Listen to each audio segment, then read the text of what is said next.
సినిమాలో నటించే హీరోలకి అంటే యాక్టింగ్ చేసే హీరోలకి అభిమాన సంఘాలు ఉంటాయి. ఆ హీరోలంటే పడి చచ్చిపోయేంత ఫ్యాన్స్ ఉంటారు. ఇది చిన్న హీరోకి తక్కువ మంది, పెద్ద హీరోకి అయితే ఎక్కువ మంది, ఇలా బీభత్సంగా ఉంటారు. కానీ మనకి ప్రాణం పోసే డాక్టర్కి ఏ ఫ్యాన్స్ ఉండరు. నేను హెల్త్ బాగోనప్పుడు డాక్టర్ల దగ్గరికి వెళ్ళినప్పుడల్లా ఆ డాక్టర్ని అడుగుతూ ఉంటాను, మీకేమైనా అభిమాన సంఘాలు ఉన్నాయా, మీరంటే పడి చచ్చిపోయే ఫ్యాన్స్ ఉంటారా అని.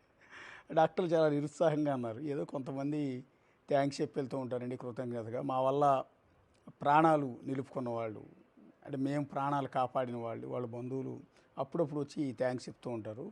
కొంతమంది ఎప్పుడన్నా వచ్చి ఒక స్వీట్ బాక్స్ లాంటిది ఇచ్చి వెళ్తూ ఉంటారు. అంతకు మించి పెద్దగా ఏముండదు అన్నట్టు. ఏడు తేడా అదేమంటే కొంతమంది అంటూ ఉంటారు, డాక్టర్లు ఏమైనా ఊరికే చేశారా, మనకి డబ్బులు తీసుకునే కదా, ఫీజు తీసుకున్నారు, మందులకు తీసుకున్నారు, ఆపరేషన్కి తీసుకున్నారు, ఫ్రీగా ఏం చేయలేదు కదా అంటూ ఉంటారు.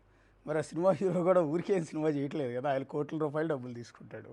సరే, ఆయన యాక్టింగ్ చేసిన సినిమా చూడటానికి మనం కూడా డబ్బులు పెట్టుకుని టికెట్ తీసుకుని వెళ్తాం కదా. సో ఏంటి తేడా? సో ఇక్కడ ఇది రియల్, డాక్టర్ అనేది రియల్, హీరో అనేది కేవలం ఊహ. అది నటన అని తెలుసు, మనకి తెలిసి కూడా ఆ హీరో మీద అసలు ఏందో మరి అంత ప్రేమాభిమానాలు పెరిగిపోతూ ఉంటాయి. కానీ ప్రాణం పోసి డాక్టర్ మీద మాత్రం ఏమీ ఉండవు. అదేమి విచిత్రమో నాకు అర్థం కాదు. అంటే హ్యూమన్ సైకాలజీ ఏంటనేది నాకు ఇప్పటికి కూడా అర్థం కాదు.